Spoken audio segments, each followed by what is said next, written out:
तो इस फियर में ये पुरानी बातें कि पहले आप बहुत ज़्यादा फियर्स में मौजूद थे, अब आप फियर में नहीं हैं। कुछ लोगों का कहना ये है कि आप अपनी अचीवमेंट्स जो है ना वो लोगों से छुपा के रखो ताकि आपको नज़र न लग जाए। अगर किसी को हेल्प आउट कर सकते हो तो ज़रूर करो, लेकिन वो एनर्जी के लिए लेते हैं कि वो एनर्जी आपके पास आ जाती है।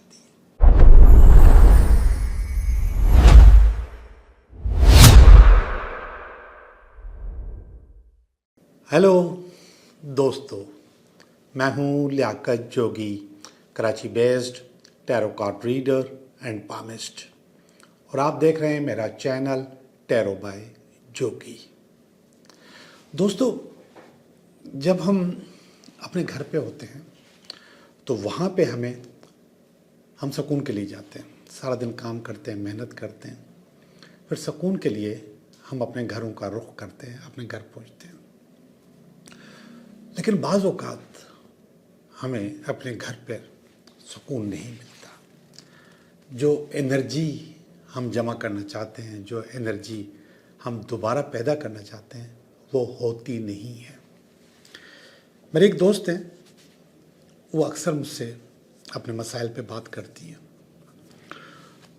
और वो मसाइल मुख्तलिफ होते हैं, लेकिन ज़्यादातर मसाइल वो अपने मुतल्लिक़ बात करती है, अपनी बॉडी के मुतल्लिक़, अपने बारे में, अपनी चीज़ों के बारे में। दर्द है, परेशानी है, सर में दर्द है, कमर में दर्द है, दिल नहीं लग रहा, इस किस्म की बात है। तो जब मैं उनकी चीज़ों को फील करता हूँ, जब उनकी चीज़ों को मैं सोचता हूँ, तो मुझे अंदाज़ा होता है कि वो सारी बातें घर से करती हैं। लेकिन जब वो ऑफिस में होती हैं या घर से बाहर होती हैं तो वो ऐसी बातें नहीं करती, वो फ्रेश होती हैं। लेकिन जैसे ही घर में जाती हैं तो उसके जिस्म में दर्द भी शुरू होता है, उसके सर में दर्द भी शुरू होता है, उसकी कमर में दर्द भी होता है, और बहुत सारी प्रॉब्लम्स उसको पैदा होती हैं। ये चीज़ें मैंने भी अपने अंदर कुछ दिन पहले महसूस की कि मैं बाहर हूँ, घूम रहा हूँ, फिर रहा हूँ, काम कर रहा हूँ, तो बहुत चुस्त व चालाक हूँ, होशियार हूँ। लेकिन जैसे ही मैं घर में आता हूँ तो मेरी एनर्जी एकदम लो हो जाती है और मैं डाउन हो जाता हूँ, और सुस्ती बहुत चढ़ती है। किसी काम को दिल नहीं चाहता कि ये काम करूँ, ये न करूँ, अपने आप को बोर सा महसूस होता हूँ। तो ये चीज़ मैंने रियलाइज़ की कि हाँ, ऐसा मेरे साथ हो रहा है, और ऐसा ही उसी दोस्त के साथ भी होता है। और फिर जब मैं बाद में बहुत सारी चीज़ों को जमा किया तो अंदाज़ा हुआ कि अक्सर लोग इस चीज़ की शिकायत करते हैं कि हमारे साथ ऐसा होता है जब हम घर पे जाते हैं, जबकि घर आराम की जगह होती है, सुकून की जगह होती है, अपनी एनर्जी दोबारा पैदा करने की जगह होती है। और वो एनर्जी दोबारा पैदा नहीं होती, बल्कि हम थके से होते हैं। तो अब मैं आपको बताऊं होता क्या है। इसको हम कहते हैं एनर्जी वेम्पायर। एनर्जी ज़ाया करने के या खा जाने के ड्रैकुला। ये ड्रैकुला जैसे खून चूसते हैं, ऐसे हमारी एनर्जी भी चूसते हैं। और ये एनर्जी वेम्पायर बहुत जगहों पे मौजूद होते हैं। ख़ास तौर पे वैसे तो हमसे जो लोग जेलस होते हैं वो भी एनर्जी वेम्पायर होते हैं। वो अगर हमें कहीं देख रहे होते हैं, पार्टी में, किसी फंक्शन में, ऑफिस में, तो वहाँ पर भी हमारी एनर्जी ज़ाया होती है। लेकिन घर के जो एनर्जी वेम्पायर्स हैं वो ऐसे नहीं होते जैसे कोई हमसे जेलस हो। ज़ाहिर बात है कि घर के लोग हमसे जेलस नहीं होते, वो तो खुश होते हैं। और जब मैं यहाँ पे रीडिंग कर रहा होता हूँ तो ये जो फैमिली वाला एरिया है, इस फैमिली वाले एरिया में मैं आपको बताता हूँ कि इनको नाराज़ मत रखो, इनको खुश रखा करो, क्योंकि ये आपको हमेशा वाइब्रेशंस देते हैं, अच्छी वाइब्रेशंस देते हैं। और इनकी वाइब्रेशन अगर नेगेटिव हो जाती है तो फिर आप भी डिस्टर्ब हो जाते हैं। तो इनको खुश रखा करो, अपनी फैमिली को हर सूरत में खुश रखा करो। और समटाइम्स जो आपके डिप्रेशन की चीज़ें हैं, जो आपकी परेशानी की चीज़ें, वो उनके साथ आप डिस्कस भी नहीं किया करो। अगर आप वो डिस्कस भी करते हैं तो वो फिर थोड़े से नेगेटिव हो जाते हैं और उनकी एनर्जी आपकी तरफ नेगेटिव आ रही होती है। लेकिन आज जिन एनर्जी वेम्पायर्स का जिक्र कर रहा हूँ उसका ताल्लुक मतलब इंसान से नहीं है, ह्यूमन से नहीं है। वो दूसरी चीज़ें हैं जो हमारी एनर्जी ड्रेन करते हैं, हमारी एनर्जी तबाह करते हैं और हमें डिस्टर्ब करते हैं। सबसे पहले आपकी चप्पलें। आप जहाँ जहाँ जाते हो वो चप्पलें आप अपने घर में लेकर आते हो, और जब आप अपने घर में लेकर आते हो तो वो एनर्जी जो आपकी डिस्टर्ब एनर्जी होती है वो अपने घर पे लेकर आते हो। अब उन चप्पलों को आपने घर के बाहर उतारना है। घर के बाहर उतारने के बाद घर के चप्पलें अलग होनी चाहिए जो घर के अंदर इस्तेमाल हो। कोशिश करें कि वो जो आप बाहर से लेकर आए जूते अपने, उनको उतार के बंद करके साइड में रख दो। रखने का भी तरीक़ेकार होता है। आप जिस दरवाजे से अपने घर में दाखिल हुए हैं, हम लोग वहाँ पे चप्पलें उतार देते हैं, जूते उतार देते हैं और फिर घर में चले जाते हैं। अब अगर हम घर में लेकर भी नहीं गए, लेकिन इनकी एनर्जी हवा से हमारे घर के अंदर आ रही होती है, इसलिए ये अगर आपका दरवाज़ा है तो दरवाजे के राइट या लेफ़्ट पे थोड़ा सा हटा के आपको चप्पल उतारनी चाहिए। दरवाजे के एंड सामने नहीं उतारने चाहिए, जूते चप्पल एंड सामने नहीं उतारने चाहिए। और आप देखेंगे कि हमारे घरों में जूते चप्पल दरवाजे के सामने उतारी जाती है। एक साइड पे, चाहे राइट पे उतारें या लेफ़्ट पे उतारें, तो एक साइड पे थोड़ा सा एंट्रेंस छोड़ के आप उतारें। और बाहर वाले जूते हो सके तो वहाँ पे एक रेक रखें, उसमें बंद रखें। रेक के ऊपर कपड़ा होना चाहिए जो कि उनको ढक दे, बंद कर दे। और हम एक और भी मैंने प्रैक्टिस देखी है कि लोग आम तौर पे जब जूते लेकर आते हैं घर में या उतारते हैं तो उसके बाद उनको झाड़ते भी हैं। ये भी हम एनर्जी झाड़ते हैं। तो कोशिश करें कि आपका जो फुटमेट है वो घर के बाहर हो, दरवाजे के बाहर हो, जहाँ पे आप अपने जूते रगड़ के साफ़ करके और आप अंदर आएँ। उस फुटमेट को आप बाद में झाड़ दिया करें एक साइड पे, घर के बाहर, घर के अंदर नहीं। तो सबसे पहले आपका जो एनर्जी वैम्पायर है वो आप अपने साथ लेकर आते हैं बाहर से, और वो नेगेटिविटी आपको तंग करती है, आपको डिस्टर्ब करती है, आपको ड्रेन करती है। अब ज़रा सुनिए दूसरी नेगेटिविटी, वो है झाड़ू। दो इल्म है, एक का नाम है फेंग शुई, जापानीज़ इल्म है, मगर इसको बहुत सारे लोग जो है ना उसको फॉलो करते हैं। चाइना भी फॉलो करता है, कोरियंस भी फॉलो करते हैं, बहुत सारे लोग, हम भी करते हैं। और एक हमारा अपना इल्म है, उसको हम कहते हैं वास्तुशास्त्र। ये अलग बात है कि हम अलूम के ऊपर भी मज़हब का ठप्पा लगा लेते हैं कि ये हिंदुओं का है, ये फलां ईसाइयों का है, ये किसका है, किसका है। इल्म किसी की मिरास नहीं होती। वास्तुशास्त्र वैसे हिंदुस्तान में प्रैक्टिस होता है, मगर हम भी चूँकि हिंदुस्तान का पार्ट रह चुके हैं तो हमारे पास भी प्रैक्टिस होता है। हमारे पास आज भी बहुत सारी बिल्डिंग्स, ख़ास तौर पे कराची में, वास्तुशास्त्र पे बनी हुई हैं। वास्तुशास्त्र पे फिर कभी बात करेंगे, या फेंग शुई पे फिर कभी बात करेंगे। ये दोनों सिस्टर कंसर्न अलूम है, एक जैसे अलूम है।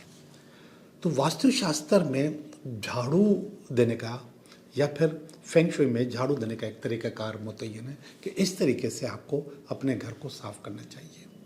अब हम करते क्या हैं, कहीं भी बैठ के झाड़ू शुरू कर देते हैं। झाड़ू जब भी दिले तो वो आप घर के अंदर से, आखिरी कमरे से, आखिरी दीवार से, आखिरी दरवाजे से शुरू करेंगे झाड़ू देना, और उसका रुख बाहर की तरफ। और घर में कहीं भी आप उसको समेटेंगे नहीं, उसको बाहर निकालते रहेंगे। अगर आपने वो चीज़ें घर में समेट ली, यानी कि कचरा आपने एक जगह समेट लिया, तो दिस इज़ नॉट गुड, ये कोई अच्छी बात नहीं है। आप अपने ही घर में अपनी परेशानियाँ, अपनी एनर्जीज़ जो आपको लूज़ करती हैं वो वहीं पे जमा कर रहे हैं, नेगेटिव एनर्जीज़। तो कोशिश करें कि उसको जो रुख है वो बाहर की तरफ होना चाहिए। एक कमरा, दूसरा कमरा, तीसरा कमरा, बरामदा, और इसके बाद आप दरवाजे की तरफ आप उसको लेके जाएंगे। दरवाजे के बाद आपने जो झाड़ू है, बिल्कुल दरवाजे पे जब पहुंचते हैं तो वो झाड़ू पहुंच गई, आप भी पहुंच गए, मिट्टी भी पहुंच गई, डस्ट भी पहुंच गई, नेगेटिव एनर्जी भी पहुंच गई। अब आपने अपने पाँव झाड़ के बाहर निकल जाना है, घर से, दरवाजे से बाहर खड़े होके बाकी की मिट्टी आपने फिर बाहर निकालनी है और वहाँ पे समेटना है। सारा कचरा आपने वहाँ पे समेटना है, दरवाजे के बाहर। आपकी जितनी भी नेगेटिविटीज़ हैं वो दरवाजे के बाद। इसके बाद आप उसको कहाँ फेंकते हैं आपको मालूम होगा, डस्टबिन में डालते हैं या फिर घर के बाहर फेंकते हैं। तो ये झाड़ू का एक तरीकाकार है। और फिर झाड़ू अगर हम कहीं भी घर के कोने में रखते हैं, आमतौर पे घर के कोने में, और खड़े करके रखते हैं, जब भी आप झाड़ू खड़ी जिस घर में होगी उस घर में बीमारियां होंगी। झाड़ू लेटा के रखनी चाहिए ऐसे, और ऐसी जगह रखनी चाहिए जहाँ से हवा अंदर ना आ रही हो। हम झाड़ू आमतौर पे अपने मेन दरवाजे के आसपास या फिर गैलरी में रखते हैं, जहाँ से हवा अंदर आती है, एनर्जी अंदर आती है। वहाँ पे नहीं होनी चाहिए। ऐसी जगह रखनी चाहिए जहाँ पे हवा या एनर्जी अंदर नहीं आ रही हो, और लेटा के रखनी चाहिए। अब जो दूसरी चीज़ है वो है, तीसरी चीज़ जो है वो है पोछा। इस पे मैं पहले एक प्रोग्राम कर चुका हूँ कि हम अपने ही कपड़ों का पोछा बनाते हैं। यानी कि हमारे कपड़े जब रिटायर हो जाते हैं, जब बेकार हो जाते हैं, तो उसका पोछा बनाते हैं। वो जो पोछा होता है हमारे कपड़ों का, हमारे टी शर्ट का, हमारी पैंट का, शर्ट का, कमीज़ का, शलवार का, जो भी वो हमने उसका पोछा बनाया, उसका इस्तेमाल कर रहे हैं, उसके अंदर हमारी भरपूर एनर्जीज होती हैं। हमने उन कपड़ों में ज़िंदगी गुजारी होती है। अब उन कपड़ों को रगड़ा लगता है, वो रगड़ा उनको नहीं, हमें लगता है।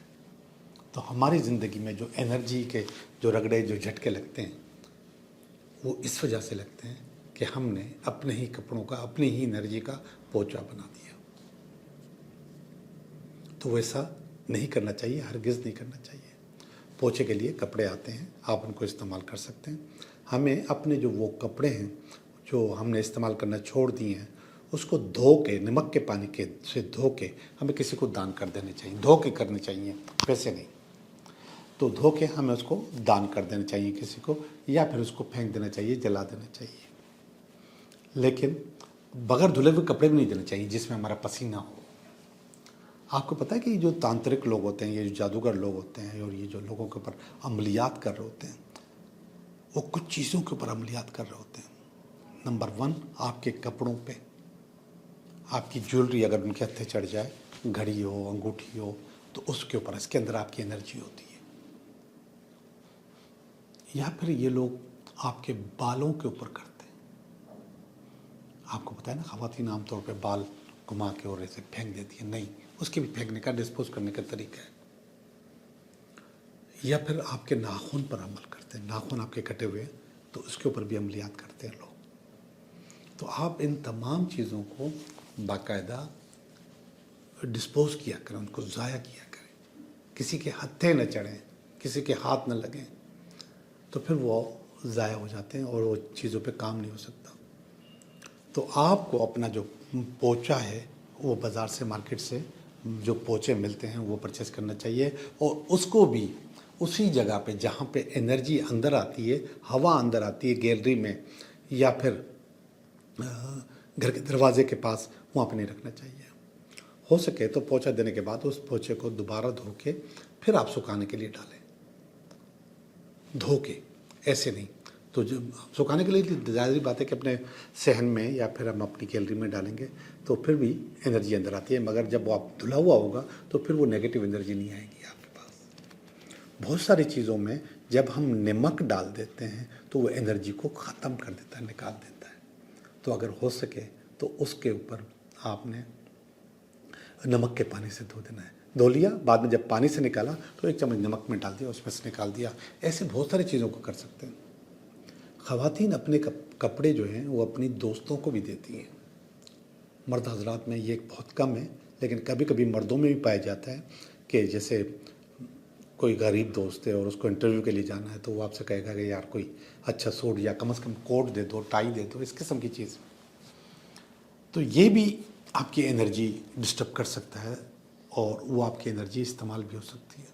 तो उसके लिए भी हम कहते हैं कि अगर आपने किसी को देने हैं कपड़े तो आप उसको धो के दे दें, वरना कोई उज़र कर दें ज़रूर। आपने किसी की हेल्प करनी है, मैंने बात आपको ऐसी बताई, गरीब दोस्त है, तो आप दें ज़रूर। तो आप कोई धो के धुला हुआ कपड़ा उसको दे दें या धो के दे दें। आपके पसीना लगा हुआ कपड़ा, आपके जिस्म का पहना हुआ कपड़ा उसके पास नहीं जाना चाहिए, किसी के पास नहीं जाना चाहिए। एक छोटी सी रस्म भी है, वो रस्म भी बहुत पावरफुल है। आमतौर पे ख़वातीन माइयों में जो कपड़े पहनती हैं वो उनकी कज़न्स ले लेती हैं, ऐसी कज़न्स जिनकी शादी नहीं हुई होती, तो वो कपड़े लेती हैं और वो कपड़े पहनती हैं। तो वो एनर्जी, जो शादी वाली एनर्जी है, जो माइयों वाली एनर्जी है, वो उससे रिसीव करती है। ये मैं मिसाल के तौर पे बता रहा हूँ, मैं इसके लिए मना नहीं कर रहा, ये मिसाल के तौर पे बता रहा हूँ। अगर किसी को हेल्प आउट कर सकते हो तो ज़रूर करो, लेकिन वो एनर्जी के लिए लेते हैं कि वो एनर्जी आपके पास आ जाती है, तो वो एनर्जी लेने के बाद आप कुछ भी कर सकते हैं। अब मैं आपको बताऊँ कि एनर्जी वैम्पायर, जो ये ड्रैकुला हैं, जो आपकी जान जलाते हैं, उनमें एक चीज़ और है कि आपके बाथरूम का दरवाज़ा खुला रहे या खुला रह जाए या खुद ब खुद खुल जाए, बहुत डिस्टर्ब करेगा, बहुत ज़्यादा डिस्टर्ब करेगा, आपको एकदम ड्रेन कर देगा, आपको एकदम ख़त्म कर देगा। अच्छा, इनमें बहुत, अब सारे घर में लोग हैं, सब ड्रेन नहीं होते। आप आते हो तो ड्रेन हो जाते हो, आप आते हो तो थक जाते हो, आप आते हो तो सुस्ती चढ़ती है, आप आते हो तो सर में दर्द, कमर में दर्द शुरू हो जाता है, घुटनों में दर्द शुरू हो जाता है। उसकी वजह ये है कि बहुत सारे जो घर के जो अफराद हैं वो असल में रिसीवर अच्छे नहीं होते, खींचते नहीं चीज़ों को। आप रिसीवर अच्छे होते हो। मैं नज़र के लिए भी कहता हूँ कि जब लोग नज़र लगती है ना, तो हर इंसान को नहीं लगती, लेकिन कुछ लोगों को लगती है, जो कि हसास लोग होते हैं, वो रिसीवर अच्छे होते हैं, खींचते हैं नज़र को। इसी तरीके से आप भी जब घर में आते हैं तो उस एनर्जी को आप खींचते हैं।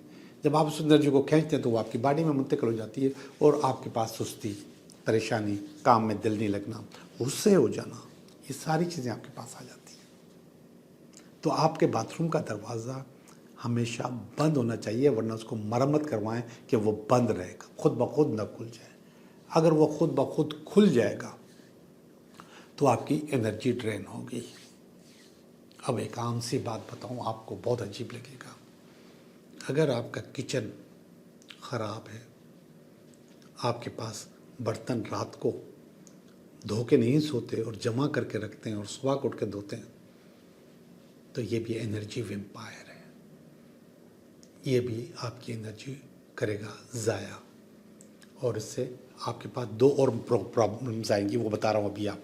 एक ये जो हमने बर्तन जमा किए हुए हैं और किचन गंदा है, किचन रात को धो के साफ़ करके और बर्तन धो के सोने चाहिए। रात के बर्तन धुले हुए सुबह खाए हुए सुबह को अगर आप धोते हैं तो आपकी एनर्जी ज़ाया होगी, आप सारे घर की ज़ाया होगी।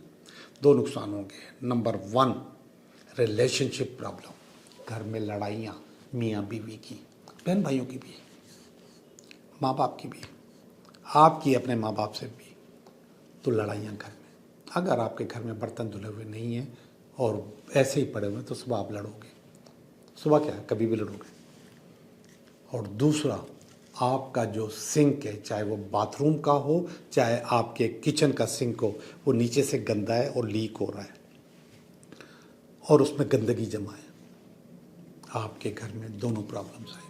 अच्छा, एक प्रॉब्लम मैं भूल गया नहीं बताई, आपके पास फाइनेंशियल प्रॉब्लम आएगी। किचन वाली जो मैंने बात की थी उसमें लड़ाई के बाद फाइनेंशियल प्रॉब्लम भी आएंगी, और इसके बाद बाथरूम का भी अगर सिंक लीक है तो आपके रिलेशनशिप प्रॉब्लम होंगे, फाइनेंस प्रॉब्लम भी आएंगी।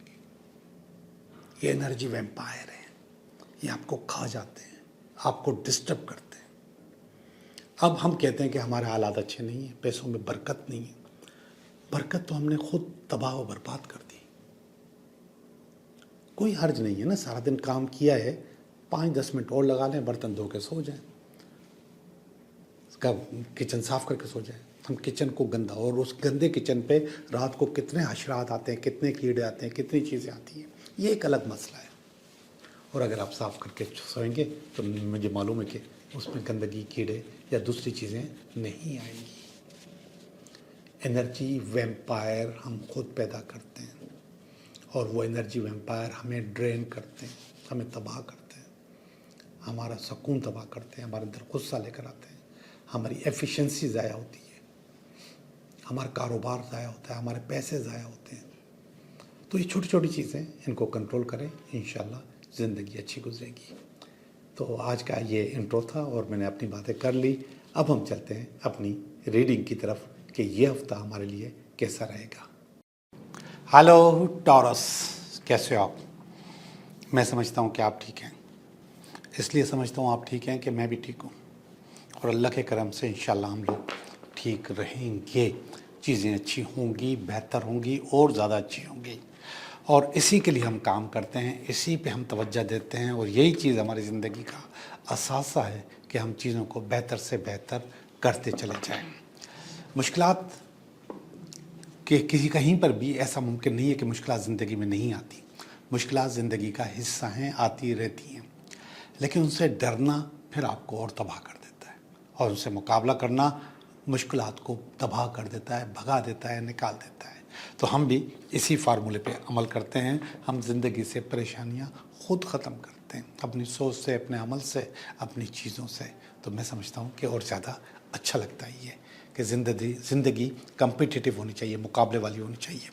ओके, तो हम चलते हैं भाई आज की रीडिंग की तरफ। टॉरस, ये मैंने आपका पहला निकाल लिया और इसने बहुत अच्छा मैसेज मुझे दे दिया इस हफ़्ते का पहला कार्ड। और ये इसमें अगर कोई रुकावट हुई तो उसका कार्ड, ये इसकी बेस, ये इसका पास्ट, ये प्रेजेंट, ये इसका फ्यूचर, नियर फ्यूचर, ये आपकी अपनी फीलिंग, आपकी ज़ाती फीलिंग, मेरी फीलिंग, टॉरस की फीलिंग, ये हमारी फैमिली की फीलिंग और ये हमारी उम्मीद और ये अल्टीमेट वीकेंड। अल्टीमेट वाला कार्ड अच्छा नहीं है, ठीक है, नहीं है तो हम इसको अच्छा कर देंगे, खुद ही कर लेंगे। ये सारे कार्ड्स काउंसलिंग कार्ड होते हैं या आपको काउंसल कर रहे होते हैं, मशवरा दे रहे होते हैं। और जब आपके पास मशवरा आ जाता है तो फिर आप उसको बेहतर कर सकते हो। जैसे एक कार्ड आता है जो कि आमतौर पर मैं बताता हूँ कि एक कश्ती का कार्ड है और कश्ती में रुकावट आई हुई है और आप खड़े हो गए हैं, फंस गए। अब रुकावट तो आई हुई है, फंस गए हैं, लेकिन वहाँ पे खड़े होने का फ़ायदा कुछ नहीं है। आप वहाँ से लेफ़्ट पे या राइट पे उस पहाड़ी को बाईपास कर सकते हो। ये हर कार्ड में रुकावट होती है और हर कार्ड में उसका मशवरा भी होता है, तो हमको उसके मशवरे पे काम करना चाहिए। ये कार्ड देखिएगा, पहला कार्ड इस हफ्ते का, और वो है page of pentacle. Page of pentacle असल में पेज हम मैसेंजर को कहते हैं, पैगाम को कहते हैं। मैं इसको आजकल कहता हूँ राइडर को कहते हैं, जो मैसेज लेकर आता है, जो चीज़ें डिलीवर करता है। तो ये राइडर आया हुआ है और ये मैसेज लेकर आया है कि आपके पास इस हफ्ते पेंटिकल आएगा, पैसा आएगा, खुशहाली आएगी, ठीक है, और चीज़ें आपकी ज़िंदगी में अच्छी होंगी। ये मैसेज आ चुका है इस हफ्ते का। तो इस हफ्ते में कहीं ना कहीं से हमारे पास अच्छा होगा और अच्छा होने वाला है। ये कार्ड हमें ये बता रहा है और ये मैसेज लेकर आया है। और ये जो रोकता है, जाहिर बात है जब आपके पास अच्छी चीज़ होती है तो वहाँ पे आपके पास कुछ नेगेटिव चीज़ें भी होती हैं। ये वाला जो कार्ड है ये कह रहा है कि आपके जो टारगेट्स हैं इस हफ्ते के बहुत ज़्यादा हाई हैं, आप उनको कुछ कम करो। तो वो रुकावट बन के आ रहा है, तो ठीक है, कम कर लेते हैं। टारगेट हमेशा स्मार्ट होने चाहिए। स्मार्ट का मकसद ऐसे टारगेट जो कि स्पेसिफिक हों, मेजरेबल हों, एम्बिशियस हों, टाइम बाउंड हों, तो इस किस्म के टारगेट होने चाहिए, स्मार्ट टारगेट। तो जब आपके पास स्मार्ट टारगेट होते हैं तो फिर आप अचीव कर लेते हैं। मशवरा दूँ मैं आपको कि अगर हम सोचते हैं कि हमें इस महीने या इस हफ्ते में 10,000 रुपये कमाने हैं, छोटी सी मिसाल दे रहा हूँ, और उसकी जगह हम टारगेट करेंगे हमें 1 लाख रुपये कमाना है। अब 10,000 और 1 लाख में बहुत फ़र्क है। 1 लाख एक बहुत बड़ा टारगेट है और हमें खुद पता है कि हम हर हफ्ते 1 लाख रुपया कमाना मुश्किल है। बहुत सारे लोगों की बात कर रहा हूँ, ऐसे लोग मौजूद हैं जिनके लिए 1 लाख रुपया कमाना कोई मुश्किल नहीं है, ज़्यादा भी कमा सकते हैं, लेकिन मैं आम लोगों की बात कर रहा हूँ। अगर आप सोचते हो कि मैं 10,000 रुपये कमा लूँगा तो ये एक रियलिस्टिक टारगेट होगा। आप इसको थोड़ा एम्बिशियस कर लें, 10 से 15,000 कर दें, मगर आप 1 लाख नहीं कर सकेंगे, बहुत मुश्किल हो जाएगी। और अभी आप उसको अचीव करेंगे तो दूसरा हफ्ता शुरू हो जाएगा, फिर उसमें आपको करना पड़ेंगे, ये डेफिसिट आपके जमा होते रहेंगे, फिर आपको मायूसी आएगी। तो इससे बेहतर है कि आप अपने टारगेट्स को स्मार्ट कर दें, अच्छा कर दें, बेहतर कर दें और थोड़ा सा कम कर दें, अचीवेबल कर दें, एम्बिशियस हो लेकिन अचीवेबल कर दें ताकि आप उसको कर लें। ये कह रहा है कि जो आपने पैसे का टारगेट बनाया हुआ है उसको थोड़ा सा अचीवेबल करो तो इंशाल्लाह ये हफ्ता आपके लिए बहुत अच्छा होगा। ओके, मैंने आपकी बात समझ ली, मैं इसको कम करता हूँ, मैं इसको बेहतर करता हूँ ताकि मैं ये हफ्ता अच्छे से गुजार लूँ और अच्छे से कर लूँ। वैसे भी इस वक्त पैसों की अशद ज़रूरत है, हमेशा होती है, इस वक्त भी है। ये वाला जो कार्ड है ये 5 ऑफ वांड्स का कार्ड है। 5 ऑफ वांड्स असल में एक मुकाबले का कार्ड होता है और सख्त मुकाबले का कार्ड होता है। ये इसकी बेस है ऊपर वाले की। मैंने कहा ना कि अचीवेबल कर लें, अचीवेबल कर लें, तो यहाँ पे आपका मुकाबला एक ड्रैगन की तरह है। तो ड्रैगन से मुकाबला करना तो मुश्किल होता है, इतने आराम से नहीं कर सकते, लेकिन आप किसी की मदद से इस ड्रैगन का मुकाबला करते भी हैं और जीत भी जाते हैं। इस कार्ड की 3 माना। नंबर 1 कन्फ्यूजन, अरे मैं इस ड्रैगन से कैसे लड़ूंगा।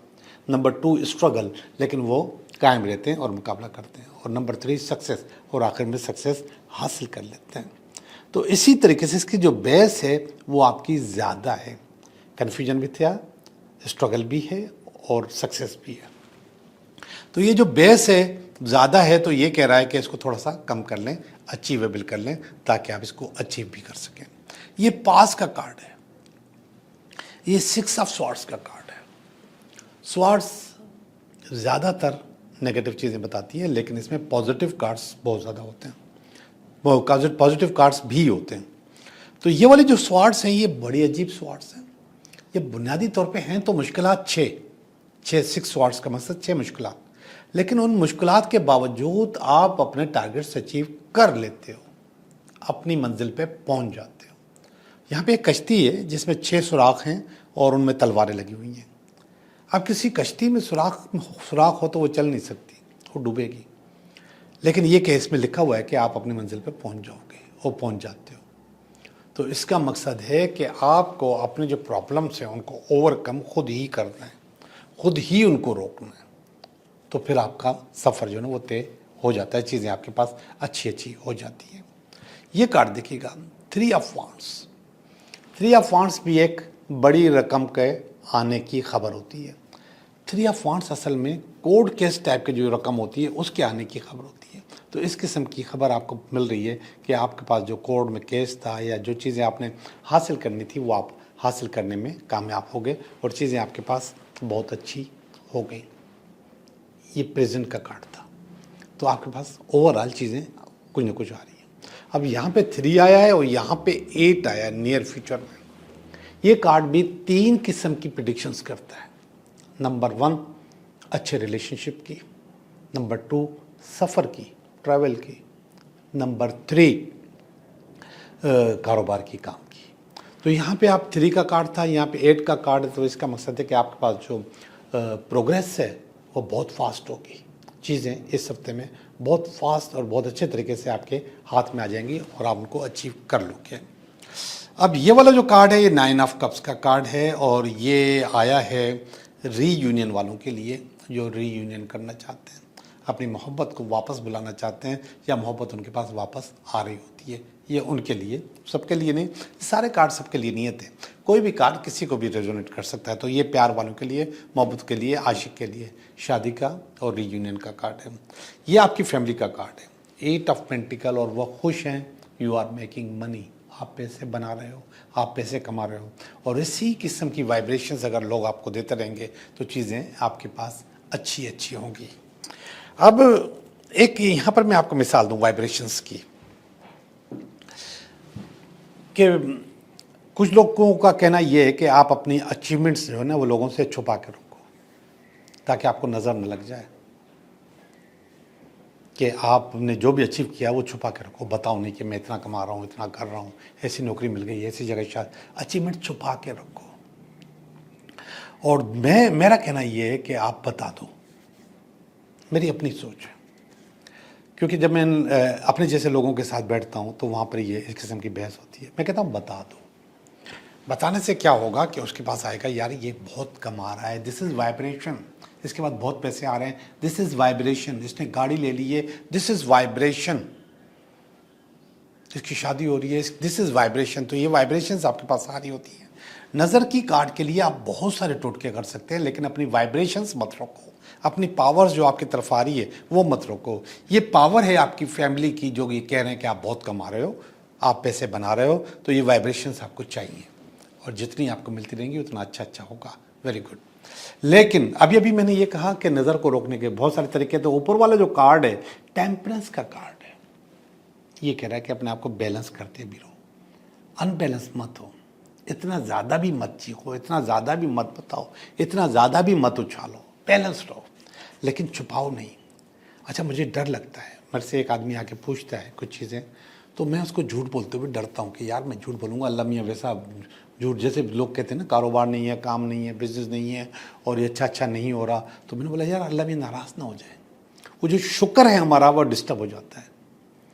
तो मैं आपको बताऊं, हम बार बार अपने शुक्र को डिस्टर्ब करते हैं। शुक्र को डिस्टर्ब मत करें, शुक्र अदा करते रहा करें किसी न किसी सूरत में। तो मुझे डर लगता है, इसलिए मैं शुक्र को डिस्टर्ब नहीं करता और बता देता हूँ।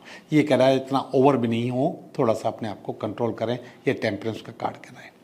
आखिरी वाला कार्ड पता नहीं क्यों अच्छा नहीं आया, डेविल का कार्ड आया। डेविल आपको तंग करता है और मैंने बता दिया है कि इस हफ्ते में डेविल आपके पास आएगा आपको तंग करने के लिए, तो आप भी मोहतात रहिए और उसका फेस करने के लिए तैयार रहिए। अभी हम चलते हैं आपकी 3 सवालों की तरफ।